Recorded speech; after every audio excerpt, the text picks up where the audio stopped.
बध्नन्तो अप्तुरः गृण्वन्तो विश्वमार्यमपगन्तो रावणः।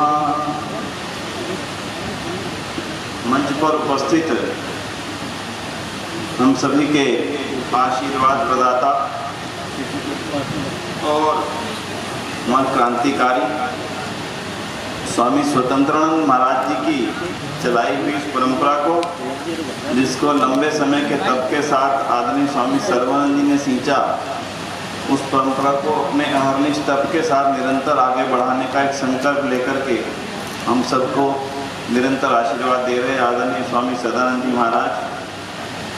और उनके उस मठ की जो एक शोभा है, हम सभी के बीच हम सबको आशीर्वाद देने के लिए स्थान स्थान से उपस्थित समस्त सन्यासी वृंद, इस मंच का संचालन कर रहे आदरणीय भाई बलविंद्र शास्त्री जी, बहुत दूर नागपुर से पधारे हुए आदरणीय भाई महिपाल आर्य जी, मुंबई से पधारे आदरणीय श्रीमान अरुण अग्रवाल जी, और जिस भूमि पर जन्म हुआ स्वामी स्वतंत्रानंद जी महाराज का, उस भूमि से पधारे हुए बहुत बड़ी संख्या में यहाँ पर जो महानुभाव पधारे हैं नोही ग्राम से। मैंने यज्ञ के समय भी उनको नमन किया था, पर उस समय कुछ कम लोग थे। अब काफ़ी सदस्य उनके परिवार के और उस ग्राम की भूमि के यहाँ पर पधारे, उन सबको नमन करता हूँ। और अमृतसर से पधारे हुए हमारे आर्य केंद्रीय सभा के सभी अधिकारीगण, कार्यकर्ता, पूज्य मातृशक्ति और SSM स्कूल और कॉलेजों की श्रृंखला की बात आदरणीय शास्त्री जी कर रहे थे, उस सारी श्रृंखला के कार्यों को जो बढ़ावा दे रहे हैं सभी उनके अध्यापकगण और उनके अधिकारीगण, प्रधानाचार्य महोदय, काफी उनका परिचय सुबह हुआ। सच में बच्चों का भजन सुनकर के बहुत ज़्यादा आनंद आया।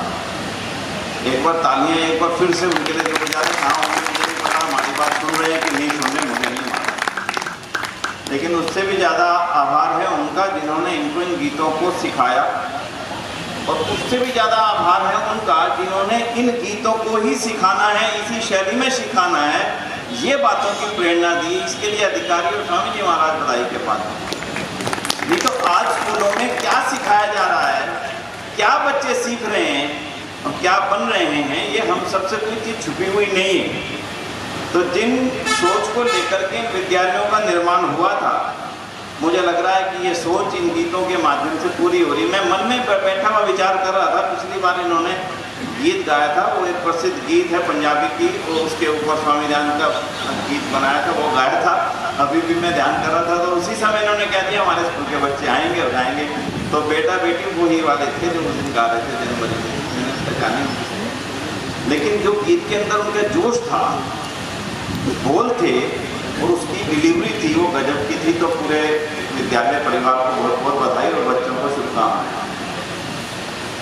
बंधुओं, जब भी हम स्वामी सर्वानंद जी महाराज जैसे महानुभावों के जन्मदिवस को मनाने के लिए बैठते हैं, तो थोड़ा सा तो विचार मन में जरूर करते हैं कि ऐसा उन्होंने किया क्या था जिसकी याद हम आज भी हम कर रहे हैं।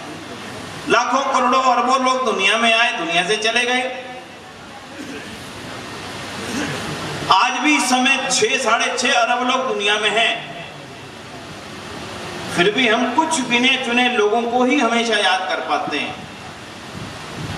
मैं कभी कभी बच्चों के बीच में जाता हूं, उनसे कहता हूं कॉपी पेन लेकर के 200 लाख लोगों के नाम लिखो जिनके नामों को आज आप स्मरण करते हो। लो विनय जी, ये कोई बड़ी बात है, अभी लिख देते हैं।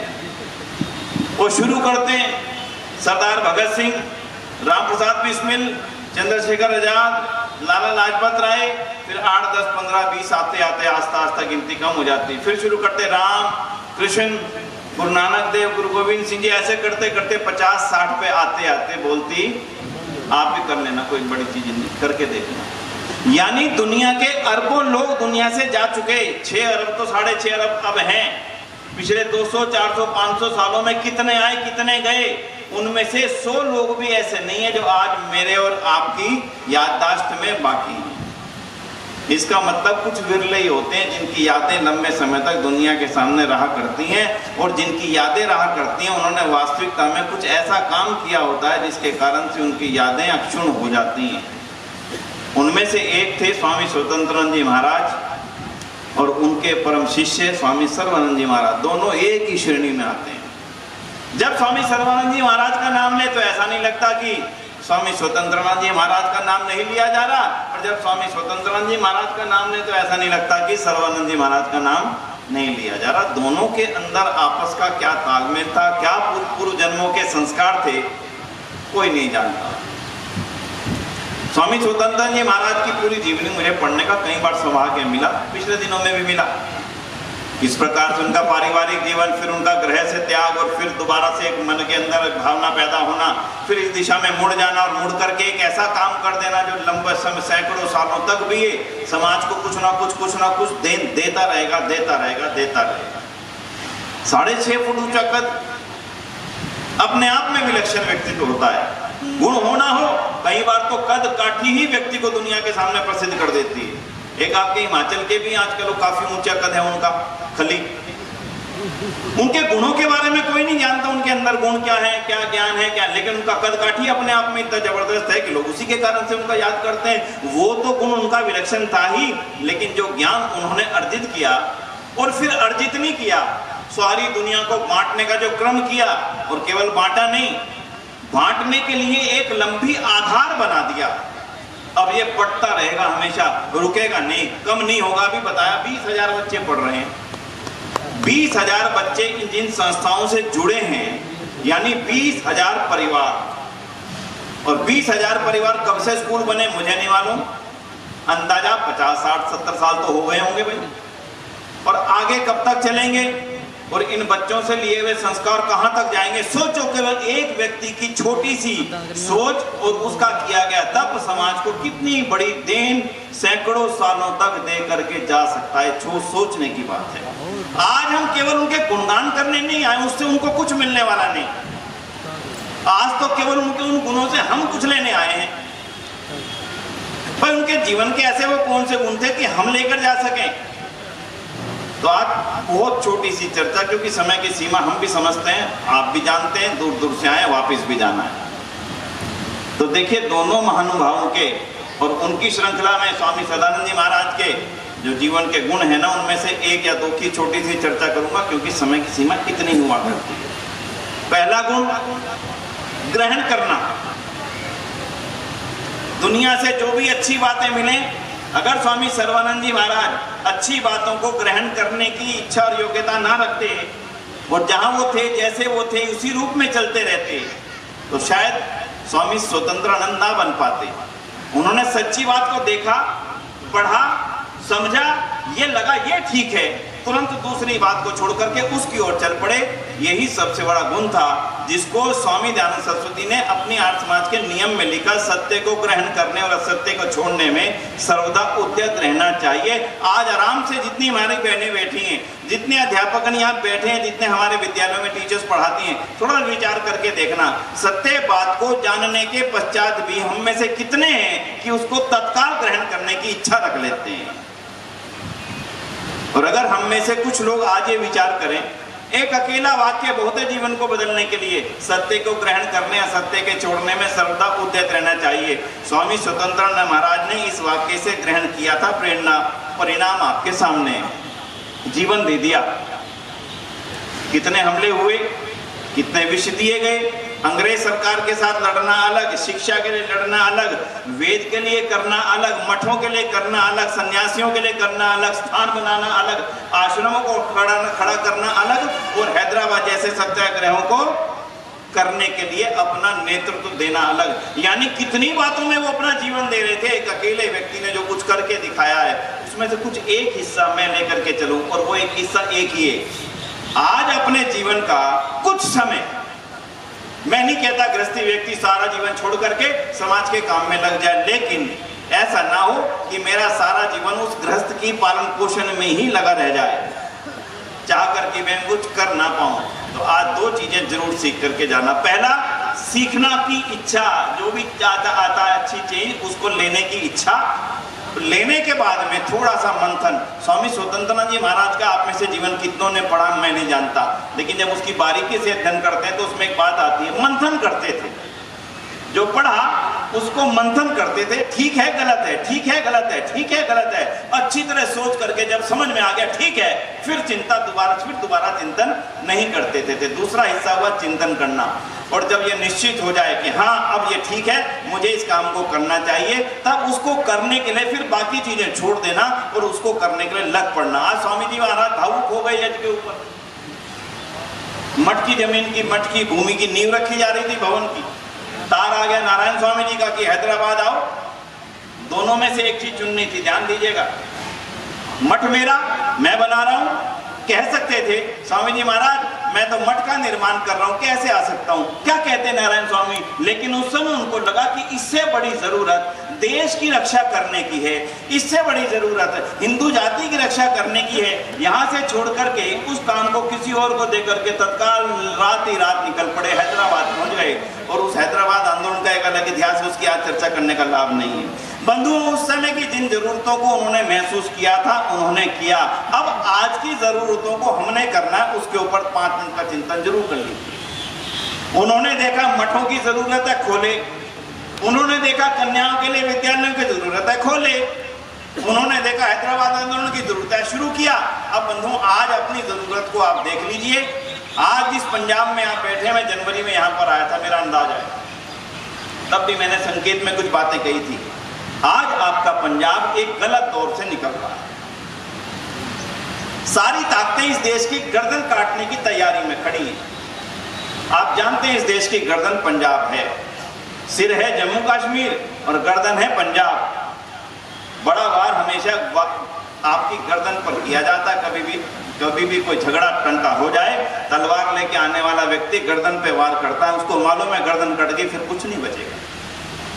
बंधुओं, इतने सारे वार किए जा रहे हैं कि पता नहीं आप उन वारों को देखने के भी लिए समय निकाल पा रहे हैं या नहीं निकाल पा रहे हैं। अगर आज हम उन वारों को देख भी ना पाए, समझ भी ना पाए, पहचान भी ना पाए, तो मुझे लगता है कहीं ना कहीं हमसे बहुत बड़ी भूल हो रही होगी। हम उन बलिदानियों के तप के कारण से गुरु नानक देव जी की इस धरती को, गुरु गोविंद सिंह जी की इस धरती को किसी षड्यंत्र के कारण से अपने हाथ से खो ना बैठे। आपके भाइयों को नाटक दिखा करके अपना बनाए जाने की तैयारी है। मैं और आप शांत अगर बैठते हैं, मुझे लगता है कहीं ना कहीं बहुत बड़ी चूक हो। बड़े बड़े मंच सजाए जाते हैं रात के समय में, आप सब जानते हैं पंजाब के लोग, कोई इससे अनअवेयर नहीं है, लेकिन दिक्कत थोड़ी सी है कि अब मुझे उसके लिए कुछ करना होगा। मैं नहीं कहता मैदान में कूद पड़े तलवारें लेकर के, लेकिन मैं हमेशा एक बात कहता हूँ, किसी भी बात को दूसरे तक पहुंचा देना, आपस की चर्चा का कारण बना लेना भी बहुत बड़ी सामाजिक लड़ाई के अंदर अपनी आहुति है। बड़े बड़े मंच सजाए जा रहे हैं, गरीब लोगों को वहां लाया जाता है, खड़े होकर के कहा जाता है देखो इसकी जिगर खराब था, इसकी किडनी खराब थी, इसका लीवर खराब था, ईसा की शरण में आया, 2 मिनट में ठीक हो गया, अभी चलने लगा, फिरने लगा। अरे इस पढ़ी लिखी धरती के ऊपर इतना अन्याय, इतना अत्याचार हमारे मुख के सामने, हमारी आंखों के सामने होता रहे, और थोड़ी थोड़ी देर बाद एक एक व्यक्ति को यहां से उठा करके दूसरे पाले में, यहां से उठा के, आपके भाइयों को ध्यान देना, आपके भाइयों को यहां से उठा करके अपने पाले में ले जाने की जो तैयारी हो रही है, आज का ये समय उसको जगाने के लिए है। समय की सीमा है, इसलिए मैं इस बात को यहीं विराम करता हूं, आपको निवेदन करके चलता हूं।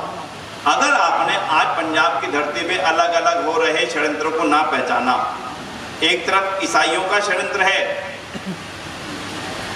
एक तरफ कम्युनिस्टों का षड्यंत्र है, और एक तरफ उन शक्तियों का षड्यंत्र है जो 250 साल पहले यहां पर आकर के शासन करना चाहती थी।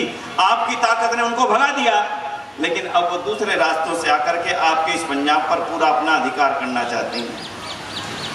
जिन बलिदानों से, जिन गुरुओं के बच्चों के बलिदानों से धरती पुण्य होकर के प्राप्त हुई थी हम सबको, ये वापसी जाने की तैयारी में है। मेरी बातों को हल्के मत लेना, मेरे शब्दों को हल्के मत लेना। आज स्वामी स्वतंत्रानंद जी महाराज के जन्म दिवस के अवसर पर इस धरती की रक्षा करने का संकल्प लेकर के मन में जाएंगे। कोई भी बात सामने आएगी, अपने मित्रों तक छोटे छोटे चर्चाओं में आपस में बैठ करके उनको आगे बढ़ाने का मन लेकर के जाइएगा। अगर आज हमारे 20,000 बच्चे पंजाब के ऊपर हो रहे षड्यंत्रों को पहचान जाते हैं, बस इतना भी समझ लेना हमारे लिए पर्याप्त है। आने वाला समय हम सबके लिए प्रेरणा का कारण बने। स्वामी दयानंद की 200वीं जयंती का समय आ रहा है, बड़े बड़े आयोजन होंगे। उन आयोजनों में दयानंद मठ दीनानगर, आदरणीय स्वामी जी महाराज, आदरणीय सभी सन्यासी वृंद और हमारे मंत्री जी का नाम दिनेश जी और बलविंदर जी की जो जोड़ी है युवाओं की और सारे हमारे अध्यापकों की जो एक टीम है, ये स्वामी दयानंद की 200वीं जयंती को मनाने के लिए पूरी तरह तत्पर होगी। 200वीं जयंती हमारे को एक ही प्रेरणा दे कि जिस पंजाब को दयानंद चाहते थे, जैसा पंजाब दयानंद बनाना चाहते थे, जैसा देश दयानंद बनाना चाहते थे, वैसा बनाने में मैं अपनी आहुति दे सकूं। इन्हीं शब्दों के साथ में एक निवेदन करता चलूं, जाते समय प्रसाद लेकर के जाना आप सब लोग। एक प्रसाद तो स्वामी जी महाराज ने मठ में तैयार किया है और एक प्रसाद हमारे बहुत सारे लोग यहाँ लेकर के आए हैं जो पीछे स्टॉल लगा करके बैठे हैं। मेरा आप सबसे निवेदन है, खाली हाथ ना जाना। स्वामी सर्वानंद जी की जीवनी मिल जाए, स्वामी स्वतंत्रानंद जी की जीवनी मिल जाए, स्वामी दयानंद जी की जीवनी मिल जाए, आर्य समाज की कोई पुस्तक मिल जाए, 10 रुपए का नोट हो 10 की पुस्तक, 20 का नोट हो 20 की, 50 का नोट हो 50 की, 100 का नोट हो 100 की। अपने लिए नहीं, किसी और के लिए, अपने पड़ोसी को जाके कहना, मठ में गए थे वहां से प्रसाद लाए हैं, आप भी लो, उनको वो जाके पुस्तक दे देना। वो पूछेगा जरूर कहाँ से लाए हो, बोल देना दयानंद मठ से आपके लिए प्रसाद के रूप में लाए हैं। खाली हाथ मत जाना। एक भी मनुष्य, जितने भी साधु हैं, जितने भी संत यहाँ पर आए, आप भी और जितने महानुभाव आए यहाँ भी, भोजन करने के पश्चात एक ना एक पुस्तक लेकर के जाना, ये यहाँ का सच्चा प्रसाद होगा। इन्हीं शब्दों के साथ में पुनः आप सभी का बहुत बहुत आभार है। ओम शांति, ओम शम। बहुत बहुत धन्यवाद। मंत्री जी ने बहुत ही विस्तृत रूप से